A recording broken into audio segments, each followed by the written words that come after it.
seja muito bem-vindo a mais um episódio do Fred Explica Cast.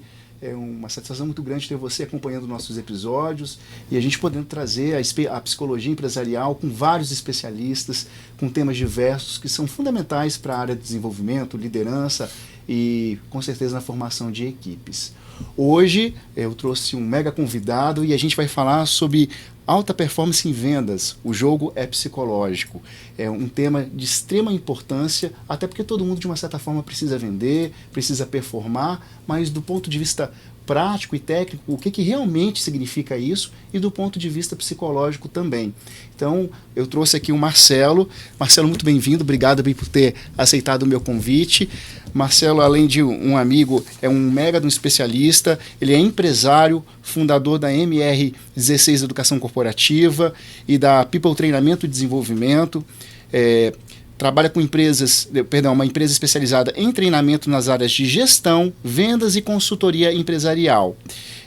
Marcelo, ele é também um dos colunistas da revista Exame, é reconhecido como Top Voice em gestão do tempo no LinkedIn, e Marcelo também atua como conselheiro consultivo com empresas em saúde suplementar, aceleradores de negócios e também startups.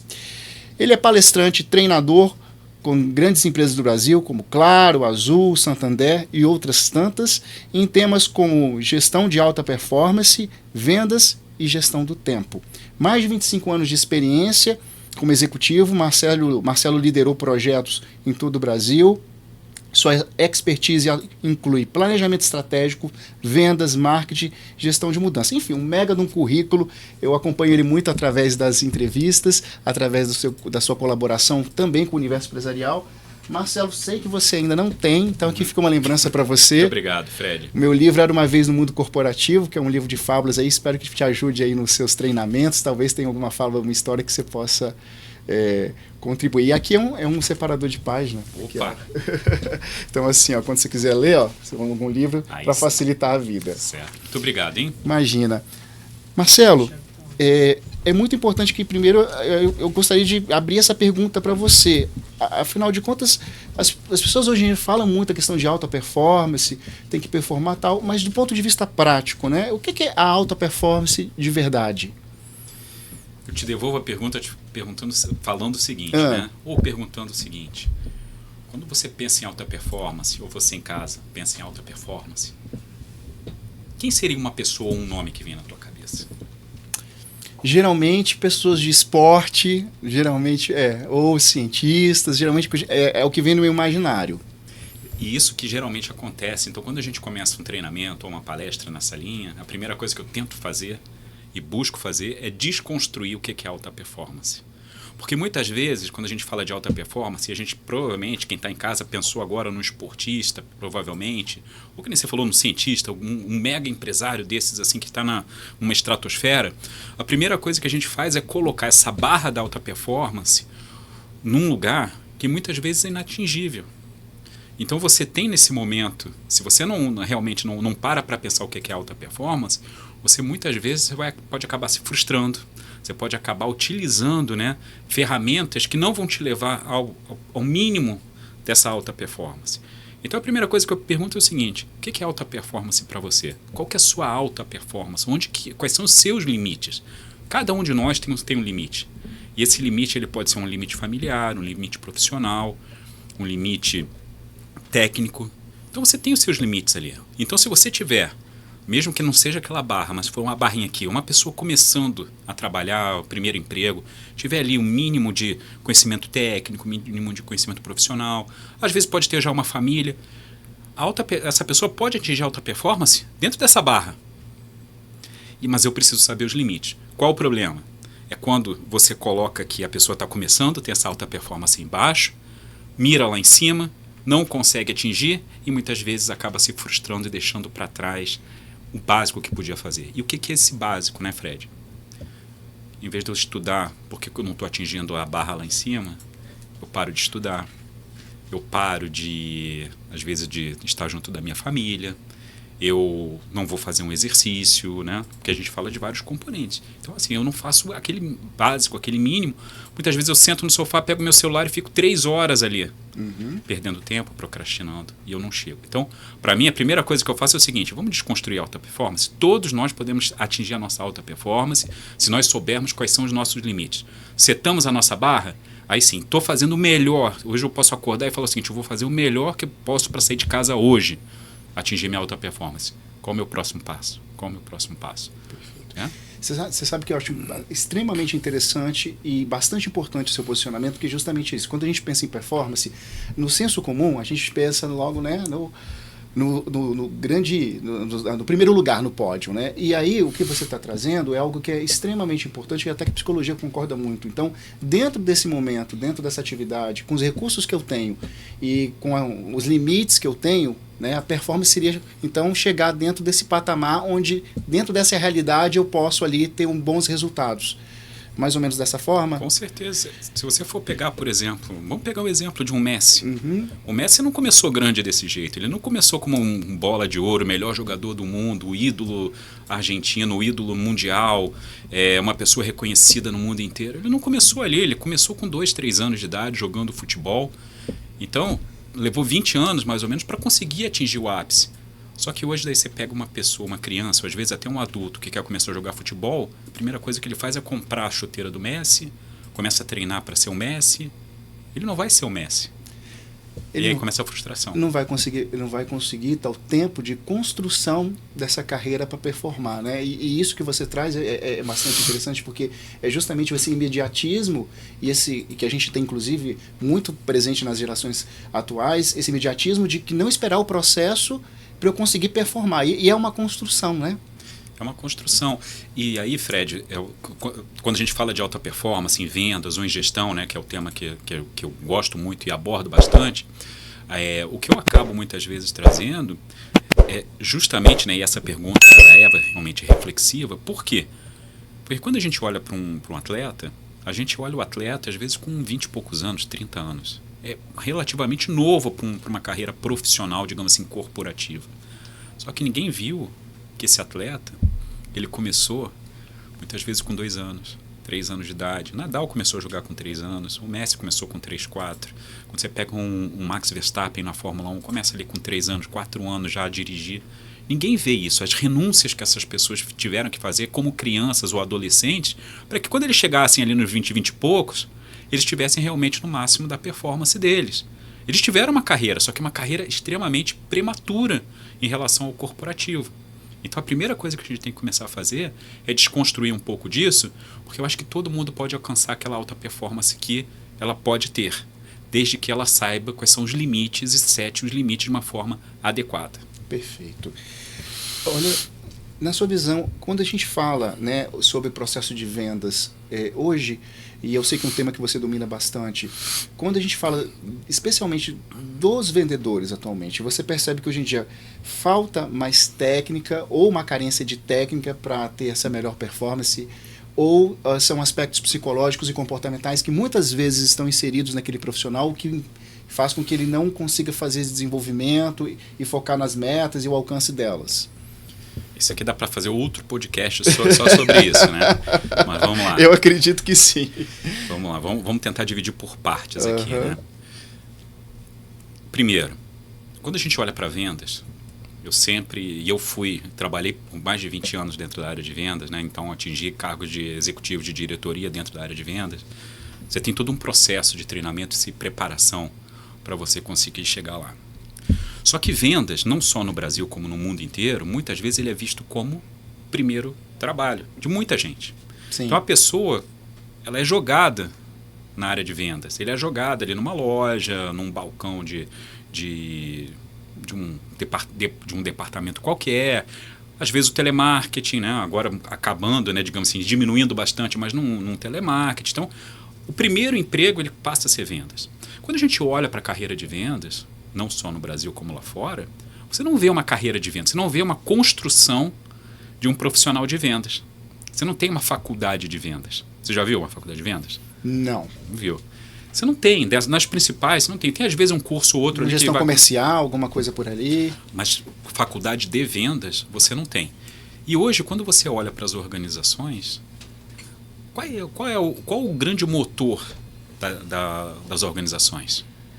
É vendas. Porque sem venda, você não tem o restante. Né? Então, você precisa sim ter esse drive, né? Ou, digamos assim, esse direcionamento de vendas. Então, o primeiro ponto, quando a gente fala de vendas, a gente está falando aqui de uma base de pirâmide de milhares de pessoas que pegam o primeiro emprego, milhares de pessoas que entram para trabalhar, que foram jogados ali na área de vendas, que não tem técnica, que não sabem, muitas vezes, uma abordagem de cliente. Né? Então, isso aqui já é o passado. Isso aqui é digamos assim, é o básico do que acontece. O que a gente vê hoje? Você tem as técnicas. Técnicas de vendas que a gente utiliza hoje, todas elas foram lançadas por volta de 1950. A gente está falando de quase que um século aí, daqui a pouquinho, né? Quase que um século para o básico das ferramentas de vendas que a gente vê hoje. Cross-selling, upselling, funil de vendas, AIDA, e assim vai um monte de coisa. Tudo isso que a gente vê e que hoje, daí você vem com speed-selling, vem com outros nomes, né? Mas na verdade você está encapsulando tudo isso, que são as mesmas coisas que vieram só tendo algumas transformações de 1950 para cá. Tá? Isso hoje, ele não funciona. Não é só mais isso que faz vender. O que faz vender hoje já é um outro estágio, que é você ter os profissionais de vendas entendendo seu consumidor, entendendo seu cliente, um profissional que hoje tem que entender de tecnologia, um profissional disciplinado. Não adianta mais se você querer só empurrar o produto para o seu cliente. Ou seja, as técnicas são importantes? Extremamente importantes. Elas ajudam. Só que hoje você tem um outro componente dentro das áreas de vendas, das organizações, para agora e para o futuro, que não são só mais essas. É que nem a vida do esporte. Se você olhar as Olimpíadas de 100 anos atrás... E hoje você vai falar assim, não é possível, isso aqui é muito amador, mas eram os atletas amadores de uma Olimpíada de 100 anos atrás, fazendo os mesmos exercícios, só que hoje com profissionalismo e com uma diferença muito mais alta. A técnica continua?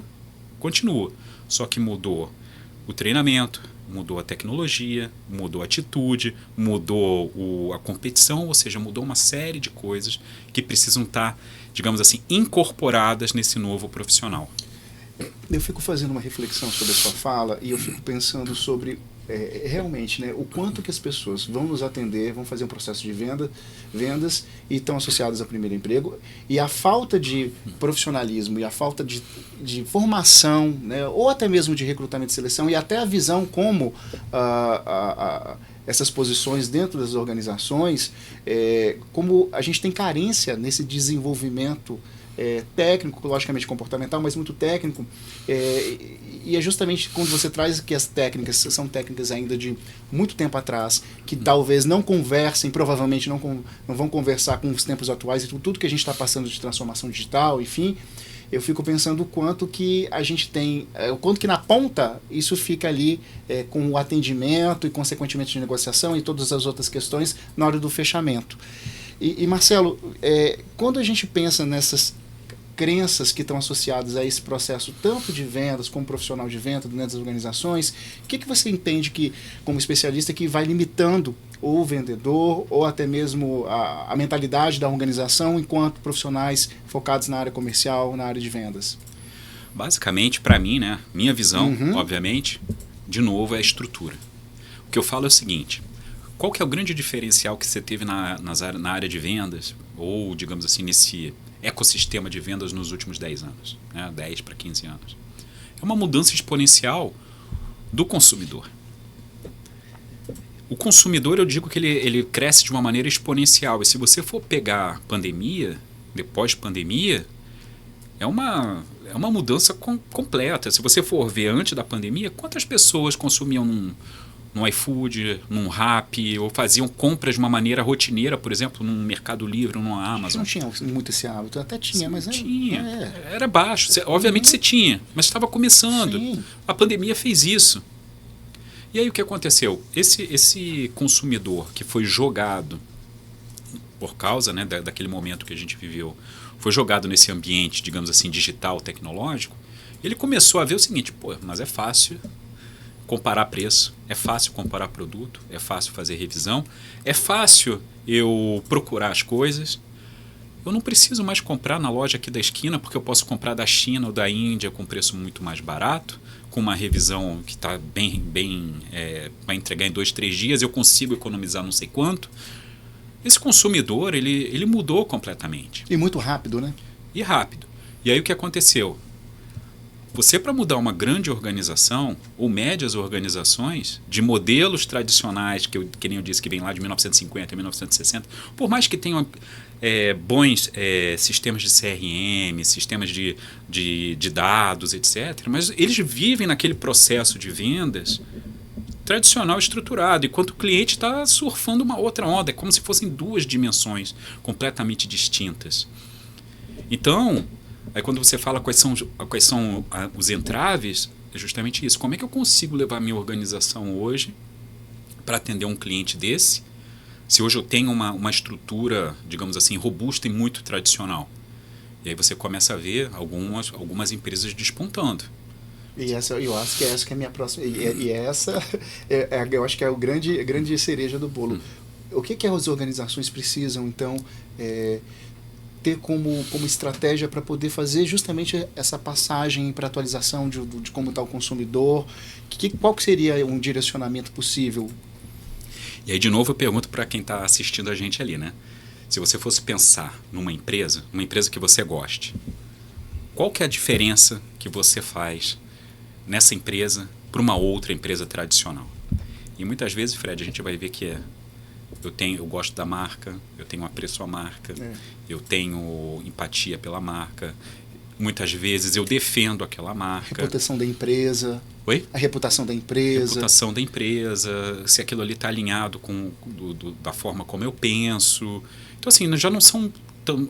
Obviamente, você precisa do produto, de qualidade, de tudo, mas muitas vezes, né, você acaba vendo que o que acaba hoje fazendo essa fidelização são componentes que não são componentes só de produto e preço. É verdade. E aí, nessa hora que você começa a ter marcas que despontam, marcas que entendem o consumidor, marcas que estão te sugerindo aquilo que você efetivamente compra. Eu vou te dar um exemplo, né? Até fiz um post no LinkedIn um dia desses que falava o seguinte: eu fui comprar um computador numa loja. Obviamente, né, a gente hoje em dia, para comprar um computador, o que você faz? Você entra no Google, você entra nos reviews, você vai buscar entender se aquela necessidade que você tem é exatamente a mesma necessidade que aquele computador ele vai te trazer, né? E você começa. Só que tem uma hora também que você, como leigo, você já andou muito, mas tem uma hora que a capacidade técnica, ela também cessa. Tem uma hora que você não consegue passar daquilo. Tive dúvida, não comprei, fui na loja, né? Era uma grande marca dessas de computador. Cheguei na loja com a minha pergunta já preparada, né? Era uma pergunta sobre placa de vídeo, sobre velocidade do vídeo do computador, né?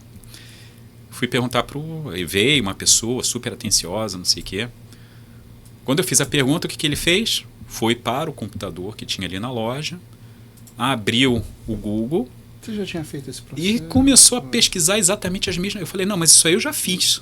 Isso aí eu fiz em casa. Eu só quero saber se isso, isso e isso. A pessoa debruçou no computador e começou a buscar. Eu falei, mas isso aí eu também já vi. Ou seja, moral da história, eu não comprei aquele equipamento, aquele vendedor ele não estava preparado para um consumidor, digamos assim, um consumidor moderno, um consumidor que tem às vezes mais informação do que o próprio vendedor. Perfeito. Entendeu? Então, esses são os entraves que eu digo que hoje talvez vendas traga para pessoas que estão começando na área ou que já estão na área e que não querem se atualizar. Perfeito. É bom te escutar, porque você começa a fazer uma série de reflexões e vai pensando sobre o seu processo também de compra. Se você está gostando do episódio, aproveita aí, já curte, segue o canal, compartilha e direciona, inclusive, esse conteúdo para a pessoa que busca alta performance, que na área de vendas. E Marcelo, uma coisa que eu acho que é bastante interessante é como nós, como consumidores, a gente muda porque faz esse trabalho, muitas vezes, de pesquisar a parte técnica, e quando você vai para o ponto de venda, o que você tem expectativa, né? Eu acredito que foi essa situação que você se encontrou. O que eu quero ali é uma venda consultiva, que o cara vai me dar além daquilo que do que você pesquisou, o que você trouxe de informações. E o que a gente percebe muitas vezes, e aí tá falando de uma compra com um valor agregado maior, que é uma compra técnica, mas as compras também simples do dia a dia, e eu fico pensando justamente no quanto que aquele profissional realmente ele mergulha naquele produto e ele tem aquelas informações que podem dar aquele a mais. Esse é um ponto. E o segundo ponto, que eu concordo muito com você sobre gerações, como a geração, inclusive Z, e consequentemente a Alpha e a Beta posteriormente, elas estão preocupadas com a reputação das organizações. Então, se aquela organização não tem trabalho escravo, como é que ela lida com a natureza, enfim, uma série de questões, porque é justamente nesse poder reputacional que você tem ali o vínculo com a marca. Então, eu volto aqui para um ponto. Você percebe, então, como treinador, como um consultor na área comercial, que nesse momento, por exemplo, dar o exemplo do computador, a falta de repertório dele com o produto, aquilo consequentemente impacta o fechamento, porque você estava disponível para comprar, né? E aí é onde que impacta? Na alta performance. Perfeito. Porque nessa hora que esse vendedor de alta performance, se ele tem essa informação, ele faz a venda. Ele consegue completar aquela venda. É uma pessoa que ali ela não tem que entrar no computador. E aí, Fred, eu duvido que eu tenha sido a única pessoa que tenha tido esse tipo de dúvida. Provavelmente já teve anteriormente. Se não foi naquela loja, certamente em alguma loja da rede, no mundo, alguém já teve esse tipo de dúvida. E aí o que falta nessa hora para o vendedor? Eu não tenho informação, porque eu não fui treinado na informação. Se eu não fui treinado na informação, a informação que eu tenho, que era essa para eu entrar no computador e tirar a dúvida para o cliente, já basta. Você acabou de ter um vendedor mediano. Você tem um vendedor que vai fazer a mesma coisa que todos os outros vendedores daquela rede. Agora, aquele vendedor que tem a barra da alta performance, que é aquele que vai subir um pouquinho, que vai subir a barra, que vai talvez chegar e galgar esses cargos de diretoria, de vice-presidência que vão crescer, é aquele que fala assim, pô, é a segunda vez que alguém vem me perguntar e eu não sabia o que era. Eu vou me mover para isso. Eu vou entrar e vou ter que estudar. Eu preciso estudar, porque o cliente está me trazendo essa dúvida, eu preciso estar preparado para o próximo. E aí eu vou estudar sobre aquilo. E vou perguntar dentro da minha cadeia. Entendeu? É que nem a gente... Vamos lá, comparação com esporte de alto rendimento. Não adianta você ser só técnico. Você precisa treinar. Você precisa saber jogar. Você precisa ter atitude, você precisa ter carisma, você precisa chegar no horário, você precisa ter reputação. Então, assim, tem uma série de fatores que te fazem você ser o melhor em algum tipo de esporte. Alguma coisa te faz. Nem que seja atitude, muitas vezes, de treinar mais, de saber mais, de buscar, de treinar 1 hora a mais que os demais, entendeu? De dormir melhor, de às vezes não beber na véspera de um jogo, não sei. Aí cada esporte tem a sua especificidade, né? Sim. Mas no caso de vendas, muitas vezes é isso. Aí você me pergunta, qual que é a diferença da alta performance nesse caso? Eu tenho que treinar, eu tenho que estudar, não tem informação dentro da loja. Então eu vou buscar. Porque eu tenho certeza que se essa pessoa chega para o chefe e pergunta, essa é uma pergunta interessante. O chefe, por exemplo, essa pessoa é uma pessoa diferente. E eu tenho certeza que na hora que os clientes começarem a chegar, e vão começar a falar assim, não, vou falar com fulano, porque esse aqui tem informação. Quantas vezes a gente já foi em loja que a gente prefere ser atendido por A ou por B? Porque a gente sabe que aquele determinado vendedor ele tem mais informação, ele está mais presente, é uma pessoa que te procura, quer saber como é que foi a venda, quer saber se o produto foi bem utilizado ou não. É aquele que tem o timing certinho de procurar para te oferecer de novo algum outro produto. Venda é disciplina. Venda é disciplina e uma coisa que eu acho que você trouxe, que eu acho que é fundamental para qualquer área. Não existe desenvolvimento, né? A própria palavra desenvolvimento, eu vou desenvolver, desenrolar, Então, quando eu estou desenvolvendo o outro, eu estou desenrolando o outro, e quando eu estou promovendo o autodesenvolvimento, eu estou desenrolando a própria vida. Então, não existe desenvolvimento sem estudo, sem você correr atrás do conhecimento técnico, sem você entender muito do seu segmento, e aí não tem outro caminho a não ser pelo esforço. Então, essa coisa de vender muitas vezes só por simpatia, por carisma, por relacionamento, acredito, você pode falar isso melhor do que eu, que possa ter tido algum momento da história que isso foi muito importante, mas hoje, dependendo do valor que você vai fazer o investimento, o que você quer é que alguém te atenda de forma consultiva, que te dê informações que você não está acostumado, ou não consiga captar pela internet, algum diferencial, alguma coisa, saiba negociar com você. Então eu fico percebendo que muitas vezes as pessoas elas querem ter a alta performance ou sem o esforço do desenvolvimento. E aí não tem como, né? Marcelo, qual que é, em relação ao lado sombrio, agora uma pimenta, em relação ao lado sombrio do discurso da alta performance, né? Quando que ela deixa de ser produtiva e ela se torna um tormento, ela se torna disfuncional, ela se torna ela gera sofrimento psíquico. O que você percebe no dia a dia como especialista dentro das organizações? Então, isso aí é estudo, né? Acompanhamento. O que a gente acaba vendo que esse lado sombrio da alta performance é efetivamente, primeiro, não conhecer quais são os seus limites, não conhecer onde que está a sua, digamos assim, a gente estava falando muito aí da barra, né? Onde que é a sua barra, ela está, digamos assim, colocada. É você muitas vezes se comparar. Porque assim, se você for pegar, Fred, não adianta eu querer ser um vendedor e querer me comparar às vezes com o diretor da empresa. Provavelmente essa outra pessoa, provavelmente, né, não estou dizendo, não estou afirmando, mas provavelmente um diretor, ele é uma pessoa que já tem uma certa experiência. Uma pessoa que está começando vai falar assim, não, pô, essa pessoa não sabe nada. Não é bem assim, né? Talvez eu não esteja vendo todos aqueles componentes que às vezes uma pessoa com mais experiência talvez tenha. Agora, eu posso também chegar e falar o seguinte, nossa, essa pessoa aqui, ela tem os defeitos ou tem também onde ela possa se desenvolver, mas também tem lados bons que eu posso aprender com ela também para me desenvolver, né? Só que aí eu preciso setar a minha barra sempre para estar buscando isso, porque senão eu deixo ela ali, me frustro por causa do outro, começo a fazer a comparação. Dentro do mundo corporativo, o que mais tem é comparação de um com o outro, e muitas vezes aí de novo eu falo sobre alta performance.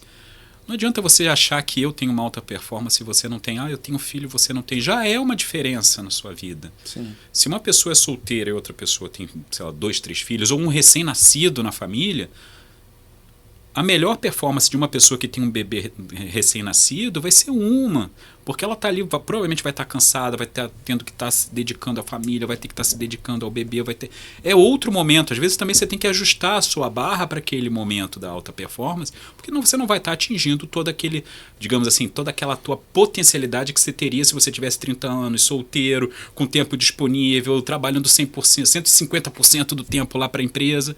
Não é bem assim. Essa aqui tem uma performance que pode ser atingida. E tem outra que vai atingir talvez um pouco mais embaixo. Qual a diferença? Às vezes essa pessoa que tem às vezes mais dedicação e mais tempo não está atingindo a alta performance que ela tem. E às vezes essa outra aqui, que mesmo com todos, digamos assim, os problemas da vida, ela está fazendo o melhor que ela pode. E aí depende muito da organização também de estar olhando para isso, né? O que você está trazendo, assim, aí eu vou fazer um link para psicologia, como o autoconhecimento ele é fundamental e ele é estratégico, porque para você ter alta performance, a gente vai muitas vezes para esses discursos prontos que a gente compra, ou que divulgam, é você tentar dar o seu 120%, quando na verdade o teu momento de vida, a sua alta performance pode ser os 85, os 90, os 95. E para isso eu preciso do autoconhecimento e da autoobservação. Então, o autoconhecimento ele gera essa barra, e a autoobservação é prestar atenção no meu momento de vida e ter consciência. Você sabe que tanto no processo como pacientes e até mesmo pessoas que fazem mentoria ou treinamento, às vezes a pessoa elas não têm ciência de qual que é a barra delas, qual que é o limite, e aí começa a atravessar, porque tenta compensar, ou com uma infância, ou com uma história de vida, com uma série de questões psicológicas, e aí vai para o trabalho para tentar compensar. E aí se tornam, né, os workaholics, enfim, os viciados em trabalho. E quando chega nesse momento, muitas vezes elas estão caminhando para o adoecimento e elas não têm nem consciência que estão caminhando para o adoecimento. Eu canso de atender pessoas que, na verdade, elas não têm consciência que estão caminhando para o adoecimento, e o discurso é muito isso, dessa necessidade absurda de trabalhar como fosse o único pilar da vida, e ali ela está buscando performance, mas performance desrespeitando, inclusive, essa barra que você está falando. Você sabe que está sendo muito interessante para mim conversar com você, porque eu estou revisitando e reorganizando o conceito de alta performance, e muito baseado nisso que você está trazendo, é a questão do teu saber o seu próprio limite, né? Ou seja, ter ali consciência de onde é o seu limite, onde você pode passar, e a partir dali aquilo começa a te prejudicar. E onde que você, e o que você, onde que é o seu, não é só o limite, né? Mas onde que eu posso chegar? E cheguei ali. É que nem, de novo, fazendo a analogia com o esporte, o salto em altura. Tem um momento ali que você atingiu aquela barra, você sabe que aquele é teu limite. Então você pode subir mais um pouquinho, e mais um pouquinho, e mais um pouquinho. É uma construção, né? É uma construção, só que às vezes você está pegando ali com 1,5 m e tem um campeão olímpico saltando com 12 metros e eu quero saltar 12 metros sem nunca ter saltado antes. Eu não vou conseguir. E você vai tentar 10 vezes, 15 vezes, vai se machucar, vai se lesionar, vai se desiludir, vai se arrepender, vai culpar os outros porque os outros têm tempo, porque você cria, né, o seu, digamos assim, o seu discurso para justificar o porquê que você não conseguiu. E muitas vezes você não está vendo que o importante é você ter essa construção aos poucos e ir atingindo. E de novo, Fred, o que eu mais vejo, e eu falo muito disso quando a gente está também nos treinamentos, a gestão de tempo, ela é muito importante. Sim. Porque se você não tiver... A gestão de tempo, para mim, é a base, tanto de gestão em vendas quanto liderança. Porque você acaba, muitas vezes, gastando tempo e energia em coisas que não tem necessidade, né? Hoje a gente vê essa praga que é uma praga, mas é uma praga do bem e uma praga do mal ao mesmo tempo, né? Porque ela te facilita muito a vida, mas ao mesmo tempo te rouba muita coisa quando você entra nos aplicativos, você fica ali enxergando coisas que muitas vezes você, né, aqueles vídeos que você às vezes fica olhando e você fala assim, pô, eu tô 1 hora aqui e não aprendi nada, não vi nada, entendeu? Sim. Então é importante que você saiba também selecionar aquilo que realmente vai fazer você crescer. Então se você também não tiver essa questão de saber o que é importante para mim, levando também, fazendo analogia com o que você disse, né, do autoconhecimento, eu preciso botar limites, eu preciso também ter renúncias que eu preciso fazer, muitas vezes para crescer, seja em vendas ou em qualquer tipo de liderança, né? E quando a gente fala, de novo, também fazendo uma outra analogia com o esporte, quando a gente fala do excesso, ou muitas vezes, né, do cansaço, e eu sei que você também fala muito hoje sobre saúde mental, né? Mas para mim é muito simples, é como se você botasse 2 times jogando futebol, e um jogador ficou ali no campo durante os 90 minutos, às vezes meio perdido, às vezes meio distraído, né? E o jogo acabou, e em vez daquele jogador ir embora, aí ele resolveu começar a correr no campo. Não tem limite. O que vai adiantar ele ficar correndo depois que o jogo acabou? E quantas vezes a gente vê isso dentro das organizações, a pessoa vai trabalhando, mas daí se perde, não faz isso, começa a botar um monte de coisa na agenda que não vai fazer sentido nenhum, começa a falar muitas vezes vendas, começa a conversar com muitos clientes que não vão me trazer o resultado que eu preciso, porque tem clientes que a gente também tem que saber falar não. Tem clientes que às vezes você vê que não são os teus clientes potenciais, mas eu fico em cima daquilo e fico remoendo. Aí acaba o jogo, o juiz apita, todo mundo vai embora, mas aquele jogador continua correndo no campo, não adianta mais. Perdeu o timing ali. Eu preciso estar focado nos 90 minutos do jogo. Tudo isso ajuda muito com disciplina e resiliência na parte de gestão. O foco, né, para psicologia, existe um teste muito legal que a gente aplica, e para você considerar que uma pessoa tem foco, são 3 pilares que são interessantes. Então, atenção, resistência à distração e persistência. Então, se você está com atenção concentrada, se você tem persistência e se você está resistindo às distrações, então você tem foco. E olha que interessante, quando você traz do celular, então hoje a gente tem a nomofobia, que são vistos pelos equipamentos tecnológicos. A nomofobia você já tem inclusive instituições que vão estudar esse vício, esse gatilho de ansiedade, e esses ladrões do tempo, o celular com certeza é o principal deles, eles vão impactar ali no teu foco. Então, E é muito legal você trazer os esportes, porque uma pessoa que vai ter ali performar, vai ganhar medalha, ou vai estar ali nos primeiros lugares com 19, 20, 21 anos, olha a carreira que ela faz antes, e com foco e com disciplina, para poder conseguir chegar ali e ter o resultado que ela planeja. Ou seja, é muito literalmente esforço e disciplina. E falando de esforço e disciplina, se você pudesse colocar dentro do universo corporativo hábitos que são hábitos de alta performance, a gente já falou de alguns, eu sei, mas se a gente pudesse organizar para quem está aí nos assistindo, pudesse ter essa orientação, o que você dividiria com a gente? Olha, quando eu olho hoje para pessoas que eu trabalho, né, que são grandes gestores de empresa e que são pessoas que efetivamente trazem resultado, eu vejo que eles têm muito claro o objetivo de vida, tá? O objetivo tanto profissional quanto pessoal. Eles não são pessoas que, digamos assim, a gente está falando também de gestão de tempo, né? Sim. Mas a gestão de tempo deles é uma coisa impressionante. Eles não perdem tempo com distrações. São pessoas que muitas vezes eles chegam e usam, né, até a parte de priorização deles junto às equipes. Então eles passam isso de uma forma muito clara para as equipes. Então resiliência, disciplina e também um entendimento de mercado, um estudo de mercado muito grande, né? Eu estava vendo outro dia uma reportagem até sobre o Elon Musk, né? Daí a gente pega também, de novo, sim, alta performance, bota talvez a pessoa, o maior empresário, digamos assim, do mundo, mas ele tem dentro da agenda dele tempo ali, 2 horas, se não me engano, por dia, onde ele usa para estudar novas tecnologias, estudar o que está acontecendo, se preparar para discussões. E as reuniões deles levam, às vezes, 5 minutos, entendeu? Mas então, são 2 horas para estudar com reuniões de 5 minutos. Se você conseguiu convencer ele em 5 minutos que alguma coisa realmente é importante, bacana, você vai ter mais tempo. Se você não conseguiu, amigo... Ou seja, ele investe 2 horas para amolar o machado. E aí, quando vai fazer a tomada de decisão, ele é assertivo porque já...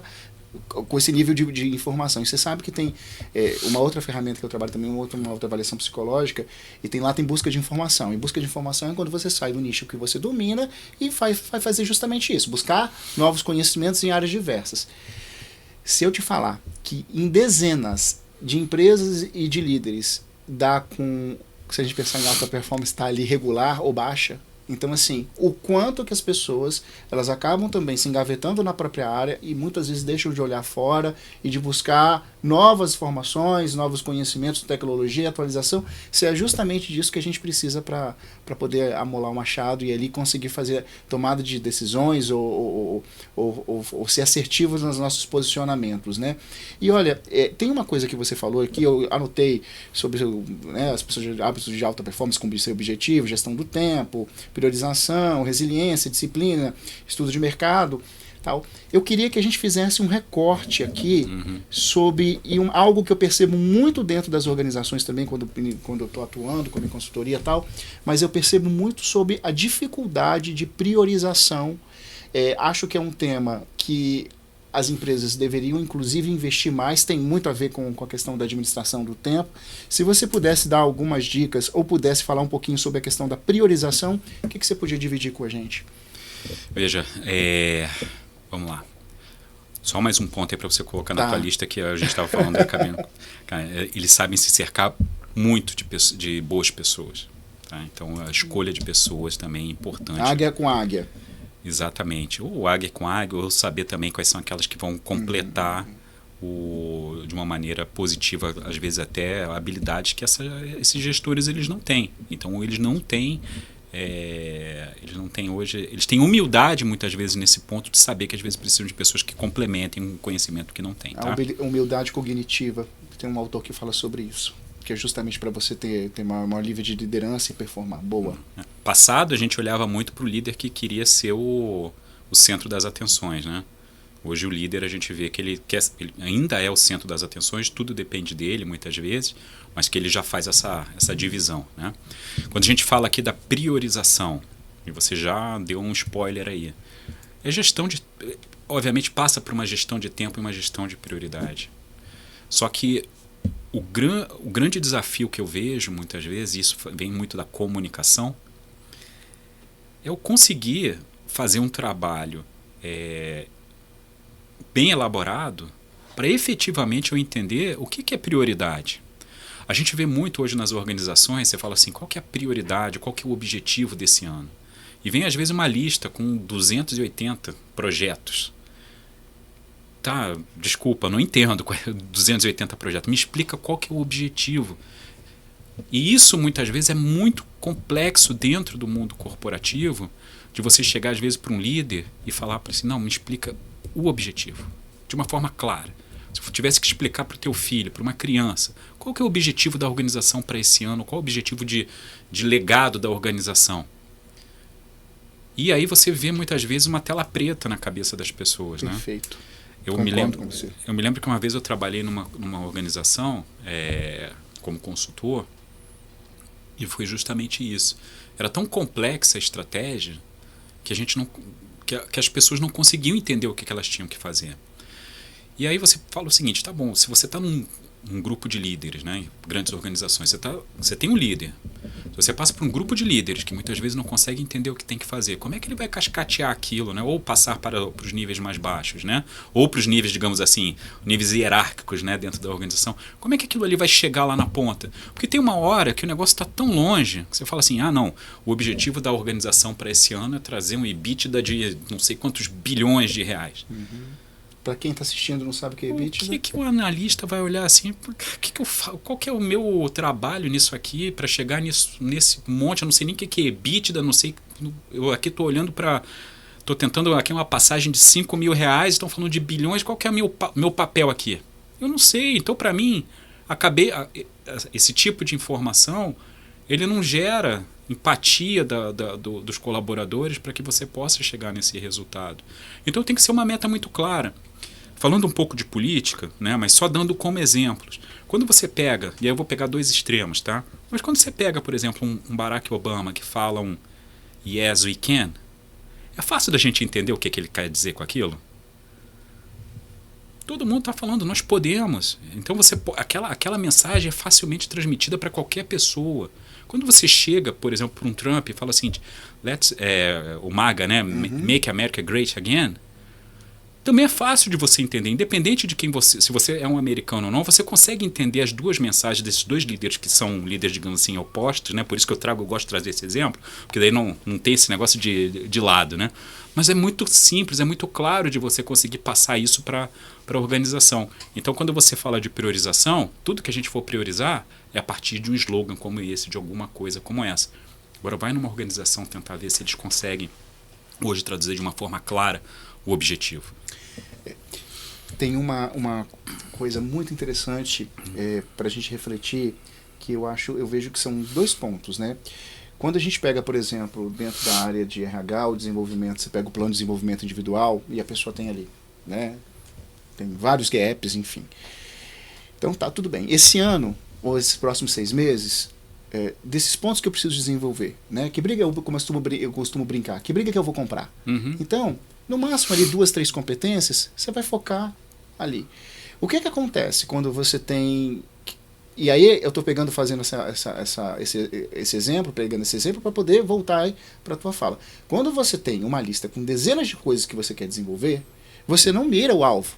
E aí você não vai acabar desenvolvendo nada, porque assim, já vi PDI com 6, 7 competências, não dá para desenvolver. Desenvolver em um ano. Em um ano, e não dá. Porque você precisa fazer um processo de maturação, e a gente tem um processo a barra. É a barra, né? É o cronos, é o tempo. Então, e aí, olha que interessante, quando você fala que a organização ela tem 200, né, tem uma lista com 200 metas, também vai para a NR1, porque uma das coisas que tem do bem-estar do trabalho é o redesenho do trabalho. E o redesenho do trabalho está na estrutura de previsibilidade, porque quando eu tenho baixa previsibilidade, eu tenho muita demanda, e como tem muita demanda, tem muito senso de urgência, e isso vai esgotando o time, vai esgotando os profissionais.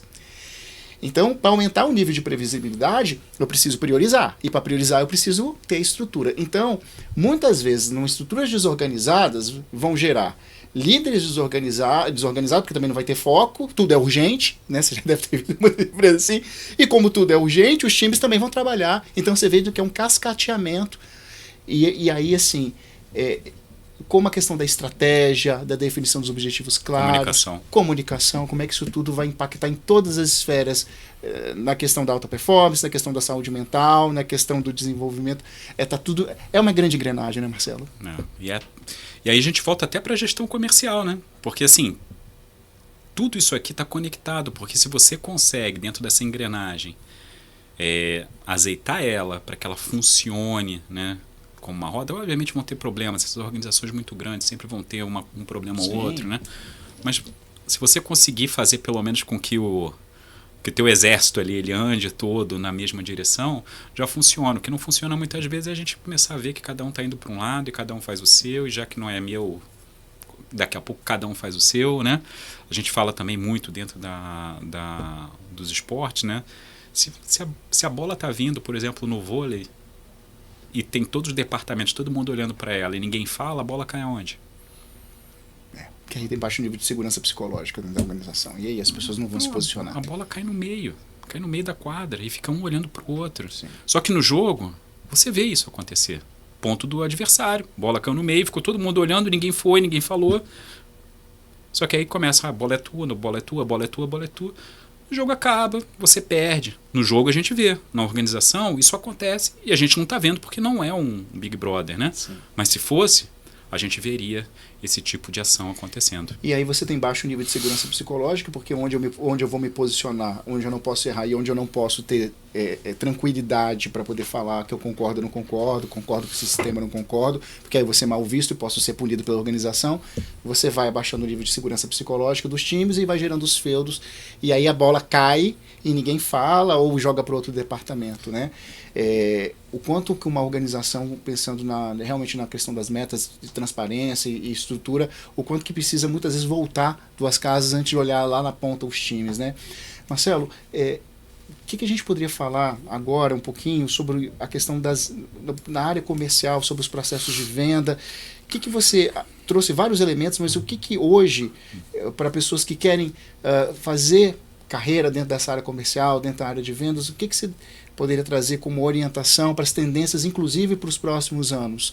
Com a chegada da IA, com a chegada, talvez os pontos de venda, não sei se você tem esse dado, o que vai acontecer com os pontos de vendas. Eu sou um curioso, eu queria aí beber aí do seu conhecimento em relação a isso. Tanto os profissionais de venda como o futuro das áreas comerciais, já que os pontos de venda, não sei se a tendência como é que vai ser, se vão ser só pilares ali para estruturar a marca, enfim. Veja, quais são as previsões, né? Uhum. Eu vou dar a primeira previsão de ponto de venda. Ponto de venda, se você for ver as últimas, inclusive as últimas estimativas, e você vê o mercado de uma maneira geral, eles continuam muito fortes. Principalmente novas gerações estão preferindo ir aos pontos de venda. Então, por quê? Porque eles estão, na verdade, colaborando mais, né? Eu acho que assim, o pêndulo está voltando um pouco, o pessoal, principalmente os jovens, falam assim, a gente está precisando se integrar um pouco mais, quer ir para shopping, quer ir para loja, quer ver. Então o ponto de venda vai virar, na verdade, um grande showroom. Ótimo. Ele é um ponto. Ele é um ponto que você vai querer muitas vezes tocar, ver o produto, analisar, ver se realmente é aquilo que você quer. Se você vai comprar ali ou não, aí é outra coisa, né? Então, aí as marcas precisam estar, que nem a gente já falou tanto, elas precisam estar muito direcionadas para o cliente. Eu vou chegar lá, o Marcelo que entrou na loja, no showroom, é o mesmo Marcelo que tem a conta do e-commerce, é o mesmo Marcelo que está no Instagram, é o mesmo Marcelo. Eu quero ser tratado como uma coisa só. E se alguém me oferecer em algum momento um valor, se eu for comprar em outro canal, tem que ser no mínimo o mesmo valor. Digamos assim, no mínimo o mesmo valor, ou naquele momento uma promoção, mas sabendo que sou eu, tá? Então, o ponto de venda ele continua, só que de uma forma diferente, não vai ser esses grandes marketplaces que a gente vê, tá? E o consumidor tem que ter a possibilidade de comprar em qualquer um deles. Quando a gente fala das áreas de vendas, né, um dado do Fórum Econômico Mundial, que é uma das poucas profissões que ela continua crescendo, só que ela continua crescendo de uma forma diferente. Esse vendedor tradicional que a gente está falando, essa primeira linha, esse pessoal que entra, que não quer estudar, que não quer treinar, que não quer se dedicar a técnicas, ou seja, esse tipo de profissional ele não vai existir. Isso aí rapidamente, tanto a IA quanto hoje você fala até do agent shopper, né? Que é você ter agentes, né? Pessoas físicas terem agentes para buscarem produtos por elas, né? Então, isso vai acabar com esse profissional de vendas. Qual que é o profissional de vendas que efetivamente ele fica? É o que eu chamo daquele que se torna um embaixador da marca.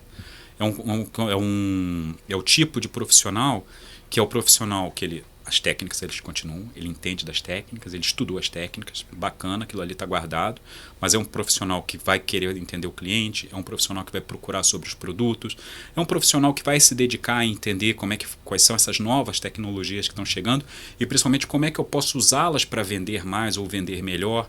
É um consumidor que vai estar antenado, não adianta a gente não estar hoje dentro de uma rede social ou aparecendo, eu preciso entender também, entender os hábitos de consumo dos meus clientes. Então, isso tudo é uma pessoa que tem que ter empatia, que tem que ter o senso de venda consultiva. Então, assim, é um profissional muito mais completo do que aquilo que a gente está acostumado hoje. Por quê? Porque o que está mudando não é especificamente só a área de vendas, é o consumidor. Então, esses profissionais que entenderem que a grande mudança deles não é vendas, mas sim essa mudança ela é ocasionada por um consumidor que está cada dia mais acelerado, esse sim ele vai sobreviver ele vai ter espaço. E vai ter... É só você pegar aí grandes profissões de vendas, né? Você vê às vezes corretores de luxo, são pessoas que têm ali uma empatia pelo cliente, correm atrás, né? Então assim, estou dando só um exemplo, né? Mas já não é mais aquele corretor antigo. Não é mais aquele. É aquele corretor que muitas vezes ele está olhando e vai vender alguma coisa daqui a um ano e meio para o consumidor, porque sabe que ele está buscando. É aquele que busca entender o que ele precisa, traz aquela proposta ou aquele produto que o consumidor ele quer dentro do preço justo, entendeu? Então, assim, é uma questão muito de você ter uma... Novamente, eu acho que a empatia nessa hora tem que ser muito forte para esses novos vendedores.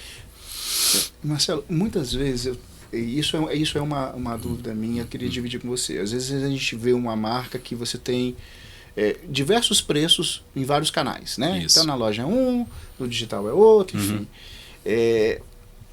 Como consumidor, e aí eu vou falar agora como Fred, pessoa física, claro que eu vou optar dentro dali do preço mais barato, a não ser em algumas situações onde eu preciso da urgência do preço. Você acha que continua uma tendência ainda? Porque se é o mesmo produto, eles estão em canais diferentes, teoricamente o da internet é mais barato e o ponto de venda é mais caro. Geralmente, eu não sei se isso é uma regra, mas é a minha percepção. Não deveria ser, né? Não deveria ser.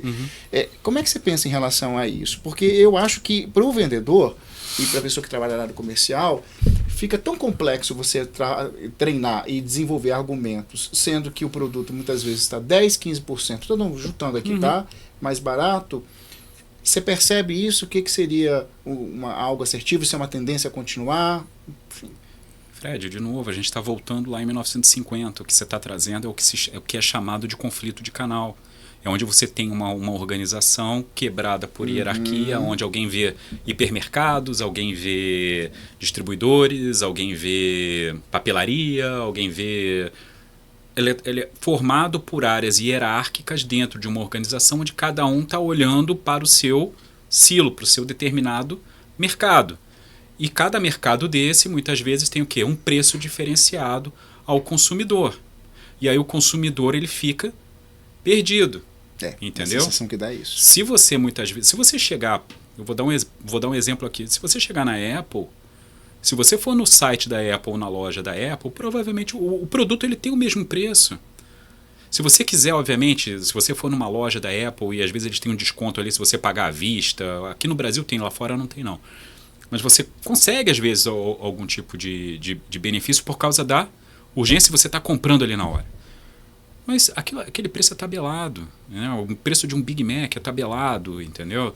Ou seja, você não tem esse conflito de canal. E eu vou te falar que muitas vezes e o que você está trazendo de conflito de canal, ele é complicado para nós como consumidores, para que a gente possa entender por que eu compro o produto A por um preço na internet, um preço na loja, um preço, às vezes até na concorrência, quando tem um e-commerce é mais barato. E você fica perdido lá buscando o preço, né? Mas mais do que isso, muitas vezes isso dá grandes problemas dentro das organizações. Com certeza. Conflitos dentro das organizações por causa desse tipo de problema. Pô, mas como é que, às vezes, na mesma rua, uma loja vende por X o produto e a nossa loja, que é uma loja própria, vende por Y, que é mais caro do que o outro, que é um revendedor.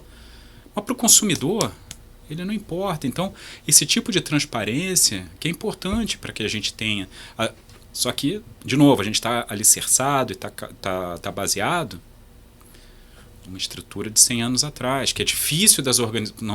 Não é só você mudar a mentalidade, você tem que mudar sistema, você tem que mudar a hierarquia, você tem que mudar... É mais profundo, né? É muito mais profundo. Você quase que tem que soltar, né, uma bomba ali para reconstruir aquilo. Só que para você fazer isso e ganhar dinheiro e ao mesmo tempo continuar pedalando, ele é complicado. Então você precisa realmente de, digamos assim, de ações estruturantes para isso funcionar. E aí, falando como consumidor, te gera um desconforto, uma angústia, porque muitas vezes a pessoa te prestou todo o atendimento, ela foi extremamente usou de cortesia, te falou um preço, e aí você olha no site e o site está mais barato. Então você fica naquela angústia como consumidor. É claro que cada pessoa de um jeito, cada consumidor de um jeito, mas você fica desconfortável. Poxa, acabei de receber toda essa consultoria e agora o preço está mais barato aqui. E para o vendedor também deve gerar revolta, porque ele tem todo um argumento. Enfim, concordo com você. Aqui é o nosso Cronos, né? Deus da mitologia, pai de Zeus, o tempo. Então a gente está caminhando para o final do nosso episódio. Eu particularmente refleti sobre vários pontos. Eu achei muito interessante os conceitos que você traz sobre alta performance, para a gente desmistificar um pouco e as pessoas acabarem usando a expressão alta performance de uma forma muitas vezes clichê, de uma forma de faltando com respeito com a equipe ou faltando com respeito consigo mesmo. Então, para mim foi bastante importante para a gente poder discutir isso, e sempre todo episódio eu aprendo, enfim, com diversos especialistas, e eu gostaria de pedir para você fazer suas considerações finais, trazer reflexões aí sobre a questão ou da alta performance como tendências, e também para a área comercial, e consequentemente depois deixando as suas redes sociais para as pessoas que quiserem conhecer mais o seu trabalho da consultoria, ajudarem as organizações a se estruturarem para não correr esse canibalismo comercial. Fred, o que eu gostaria, eu acho que de deixar, né, de recado é que conheça seus limites, entenda o que é alta performance, não tenta basear a alta performance em alguma coisa que esteja muito fora do padrão, porque senão você não vai alcançar, vai acabar se frustrando. Como você falou, às vezes é melhor você trabalhar em cima de uma habilidade do que ao invés de 10 habilidades em 2 meses, 3 meses, 1 ano. Trabalha uma, faz aquela, vai subindo aos poucos a barra, porque a vida é uma construção, né?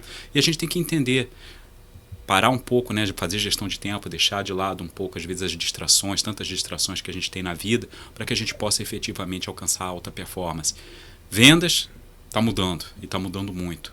O que a gente conhece como vendas hoje, ou no passado, é uma coisa diferente hoje, vai ser muito diferente para o futuro. Então, novamente, a gente tem que estar muito antenado para ver essas mudanças que estão chegando, para que a gente tenha profissionais efetivamente modernos e que estejam aí atualizados dentro do mercado, né?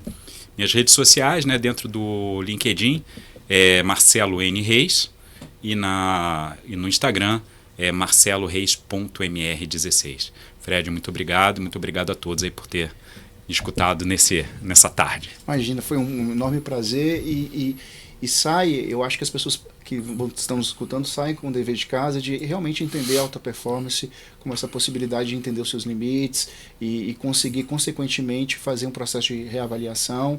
Eu acho que essa é a ideia do podcast, é contribuir com os especialistas, com os líderes, com os times, e muito legal trazer sobre as tendências de venda e, consequentemente, que a gente não pode repetir modelos aí de décadas atrás, porque mudou-se tudo. Então, obrigado aí pelas suas colaborações, pelas suas considerações e pelo seu conhecimento. Tá? Para você que nos acompanha, obrigado por estar presente em mais um episódio do Fred Explica Cast, sempre trazendo especialistas de ponta que possam dividir aprendo sempre muito em cada episódio. E se você gostou, direciona o nosso conteúdo, que eu tenho certeza que ele pode contribuir com muitos profissionais, líderes e empresas. Até o próximo episódio.